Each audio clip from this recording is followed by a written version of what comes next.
ಇಲ್ಲಿ ಮುಸ್ಲಿಂ ಮಹಿಳೆಯರು ಅಂತ ಹೇಳೋಕ್ಕಿಂತ ನಾನು ನಮ್ಮ ಭಾರತದ ಅಸ್ಮಿತೆ ಅಂತ ನಾನು ಹೇಳಕ್ಕೆ ಇಷ್ಟಪಡ್ತೇನೆ. If you educate one girl child, you are educating the entire family. ಅದು ಒಂದು ಓಲ್ಡ್ ಸೇಯಿಂಗ್. ನೋಡಿ, ಇದು ಹಿಜಾಬ್ ಅನ್ನೋದು ಇದು ಒಂದು ಷಡ್ಯಂತ್ರ ಅಂತ ನಾನು ಹೇಳೋಕ್ಕೆ ಇಷ್ಟಪಡ್ತೀನಿ. ನಿಮ್ಮ ಲೈಫ್ನ ಡೆಡಿಕೇಟ್ ಮಾಡ್ತೀರಾ ಅದು ಮಾಡಿ. ಡಾಕ್ಟರೇ ಆಗಬೇಕು, ಇಂಜಿನಿಯರೇ ಆಗಬೇಕು, ಲೆಕ್ಚರರೇ ಆಗಬೇಕು ಆ ಥರ ಇಲ್ಲ. ನೋಡಿ, KRBTC ಇಂದ ಇದು ದೊಡ್ಡ ಬಿಗ್ ಇನಿಷಿಯೇಟಿವ್. ಇದು ಈ ಥರ ಮುಸ್ಲಿಂ ವಿಮೆನ್ ರೆಕಗ್ನೈಸ್ ಮಾಡಿದ್ದು ಈ ನಮ್ಮಲ್ಲಿ ನಮ್ಮ ಹತ್ತಿರ ಇರೋರು ನಾವೇ ಗೊತ್ತಿರಲಿಲ್ಲ. ಎಷ್ಟೊಂದು ಮುಸ್ಲಿಂ ವಿಮೆನ್ ಇದ್ದಾರೆ, ಈ ಥರ ನೆಟ್ವರ್ಕ್ ಇದೆ, ಈ ಥರ ಅಚೀವರ್ಸ್ ಇದ್ದಾರೆ ಮುಸ್ಲಿಮ್ಸ್ ವಿಮೆನ್. ಒಂದು ಸ್ಟೀರಿಯೋಟೈಪ್ ಇಮೇಜ್ ಆಗಿಬಿಟ್ಟಿತ್ತು. ಮುಸ್ಲಿಂ ವಿಮೆನ್ ಅಂದರೆ ಮನೇಲಿರೋದು, ಕೆಲಸ ಇಲ್ಲ, ಆ ಥರ ಒಂದು ಸ್ಟೀರಿಯೋಟೈಪ್ ಇಮೇಜ್ ಇತ್ತು. ಇಮೇಜ್ ನೋಡ್ತಾ ಇರ್ತೀವಿ ಮೀಡಿಯಾದಲ್ಲಿ. ಆ ಇಮೇಜ್ ನಾವು ಅದನ್ನು we have to shatter that image. We have to show the achievers like these are the intellectual women. Muslim women, they have come with their own hard work. ಅವ್ರ ಶ್ರಮದಿಂದ, ಅವ್ರ ಇಂಟಿಗ್ರಿಟಿಯಿಂದ ಅವರು ಅಚೀವರ್ಸ್ ಆಗಿದ್ದಾರೆ. ಸೊ ಈ ಥರ ಒಂದು ಎಕ್ಸಾಂಪಲ್ ಸೆಟ್ ಮಾಡುತ್ತೆ. ನಮ್ಮ ಕಮ್ಯುನಿಟಿಯಲ್ಲಿ ಎಜುಕೇಷನ್ ಇದ್ದರೆ ನೀವು ಯಾವ ಮಟ್ಟಕ್ಕೆ ರೀಚ್ ಆಗ್ಬೋದು, ಯಾವ ಮಟ್ಟಕ್ಕೆ ನೀವು ಸಕ್ಸಸ್ಫುಲ್ ಆಗ್ಬೋದು ಅಂತ ಇದು ಒಂದು example. So this is a beautiful initiative. ಇದರಲ್ಲಿ ಇನ್ನೂ ಜಾಸ್ತಿ ಅಚೀವರ್ಸ್ ಯಾರಿದ್ದಾರೆ ಅವ್ರನ್ನ ಇನ್ಕ್ಲೂಡ್ ಮಾಡಿ we should take it forward and build awareness so that not only Muslim women, all the people in the community get better education. Actually ಇದು I think ಸ್ವಲ್ಪ ತಪ್ಪು. ಯಾಕೆಂದರೆ ಈಗ ಅವೇರ್ನೆಸ್ ಸ್ವಲ್ಪ ಬರ್ತಾ ಇದೆ ಎಜುಕೇಷನ್ ಬಗ್ಗೆ. ನಮ್ಗೆ ಗೊತ್ತಾಗ್ತಾ ಇದೆ ಪೋಷಕರಿಗೆ ಎಜುಕೇಷನ್ ಇದ್ರೇ it will be a big change. So especially ನಮ್ಮ ಕಮ್ಯುನಿಟಿಯಲ್ಲಿ ನೋಡಿದರೆ ಗರ್ಲ್ಸ್ ಆರ್ ಮೋರ್ ಜಾಸ್ತಿ ಜನ ಸ್ಕೂಲಲ್ಲಿ ಎನ್ರೋಲ್ ಆಗ್ತಾ ಇದ್ದಾರೆ. ಜಾಸ್ತಿ ಹೆಣ್ಮಕ್ಳು ಸ್ಕೂಲ್ಗೆ ಎನ್ರೋಲ್ ಆಗ್ತಾ ಇದ್ದಾರೆ. ಸೊ ಈ ಥರ ಅವೇರ್ನೆಸ್ ಕ್ರಿಯೇಟ್ ಮಾಡಬೇಕು. ಪೋಷಕರಿಗೆ ಇದು ಅರ್ಥ ಆಗಬೇಕು. ಈ ಥರ ಮಕ್ಕಳನ್ನ if you educate one girl child, you are educating the entire family. ಅದು ಒಂದು ಓಲ್ಡ್ ಸೇಯಿಂಗ್.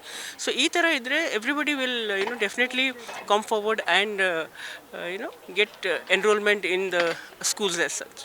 ಇಲ್ಲಿ ಇರುವಂತಹ 100 ಮಹಿಳೆಯರು ಅವರ ಬದುಕಿಗೆ ಒಂದು ಸವಾಲೊಡ್ಡಿ ಸಮಾಜ ಒಡ್ಡುವಂತಹ ಒಂದು ನಿರ್ಬಂಧಗಳನ್ನು ದಾಟಿ ತಮ್ಮ ಬದುಕನ್ನು ಕಟ್ಕೊಳ್ಳೋಕ್ಕೆ ಪ್ರಯತ್ನ ಪಟ್ಟಿದ್ದಾರೆ. ಆದರೆ ಹೆಣ್ಣು ಮನಸ್ಸು ಮಾಡಿದ್ರೆ ಆಕೆ ಏನೇನೋ ಸಾಧಿಸ್ಬೋದು ಅನ್ನೋದಕ್ಕೆ ಈ ಮಹಿಳೆಯರೇ ಕಾರಣ. ಇಲ್ಲಿ ಮುಸ್ಲಿಂ ಮಹಿಳೆಯರು ಅಂತ ಹೇಳೋಕ್ಕಿಂತ ನಾನು ನಮ್ಮ ಭಾರತದ ಅಸ್ಮಿತೆ ಅಂತ ನಾನು ಹೇಳಕ್ಕೆ ಇಷ್ಟಪಡ್ತೇನೆ. ಯಾಕಂದರೆ ಯಾವುದೇ ಪ್ರತಿಭೆ ಇರಲಿ ಅಥವಾ ಯಾವುದೇ ಒಂದು ಛಲ ಅನ್ನೋದು ಅದಕ್ಕೊಂದು ಯಾವುದೇ ಜಾತಿಯ ಧರ್ಮ ಇಲ್ಲ. ಅದಕ್ಕೆ ಈ ರಾಜಕೀಯ ಈ ಒಂದು ಜೂಜಾಟ ಅಂತ ಹೇಳ್ತೀನಿ. ಈ ಜೂಜಾಟದಲ್ಲಿ ಅದನ್ನು ಪ್ರತಿಯೊಂದನ್ನು ಬೇರೆ ಬೇರೆ ಮಾಡಿರೋದು ಒಂದು ದುರಂತ ಅಂತ ನಾನು ಹೇಳಕ್ಕೆ ಇಷ್ಟಪಡ್ತೀನಿ. ಆದರೆ ಮಹಿಳೆ ಮನಸ್ಸು ಮಾಡಿದ್ರೆ ಏನೆಲ್ಲ ಸಾಧಿಸ್ಬೋದು. ಆ ಸಾಧನೆಗೆ ಆಕೆ ಮನಸ್ಸು ಮಾಡಬೇಕಷ್ಟೆ. ಈಗ ಒಂಥರ ಭಯದ ವಾತಾವರಣ ಉಂಟಾಗಿದೆ. ಮಹಿಳೆ ಈಗ ಯಾವುದೇ ಧರ್ಮದ ಮಹಿಳೆ, ಯಾವುದೇ ಜಾತಿಯ ಮಹಿಳೆ ಸುರಕ್ಷಿತವಾಗಿಲ್ಲ ಅಂತ ಹೇಳಿದ್ರೆ ಮುಸ್ಲಿಂ ಮಹಿಳೆ ಸುರಕ್ಷಿತವಾಗಿಲ್ಲ ಅಂತ ಹೇಳೋದು ನಾನು ತಪ್ಪಂತ ಹೇಳ್ತೀನಿ.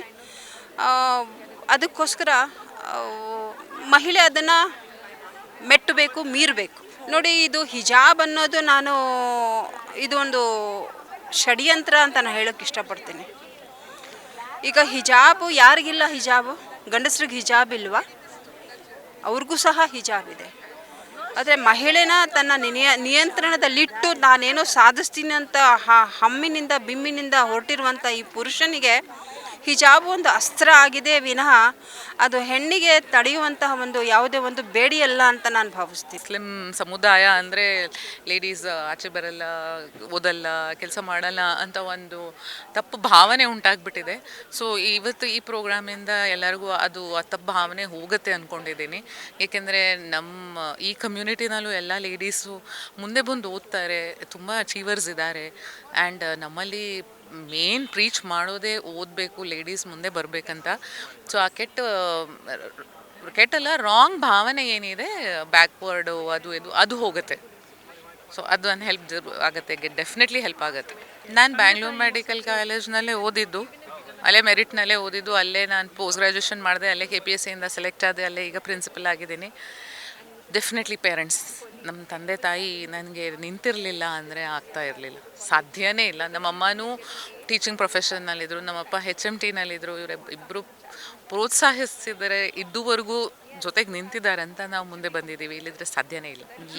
ಯಾವ್ದು ಏನೇನು ಕೋರ್ಸ್ ಇದೆ ನೋಡಿಬಿಟ್ಟು ಯಾವ್ದು ಇಷ್ಟ ಇದೆ, ಯಾವ್ದು ನೀವು ನಿಮ್ಮ ಲೈಫ್ನ ಡೆಡಿಕೇಟ್ ಮಾಡ್ತೀರಾ ಅದು ಮಾಡಿ. ಡಾಕ್ಟರೇ ಆಗಬೇಕು, ಇಂಜಿನಿಯರೇ ಆಗಬೇಕು, ಲೆಕ್ಚರರೇ ಆಗಬೇಕು ಆ ಥರ ಇಲ್ಲ. ಏನು ಇಷ್ಟ ಆಗುತ್ತೆ ನೀವು ಅದನ್ನು ನಿಮ್ಮ ಲೈಫ್ನಲ್ಲಿ ಹೊಂದಕ್ಕೆ ಇಟ್ಕೊಂಡು ಮಾಡ್ತೀರಾ, ಅದನ್ನು ಸೆಲೆಕ್ಟ್ ಮಾಡಿ ಅಂತ ಹೇಳಿ.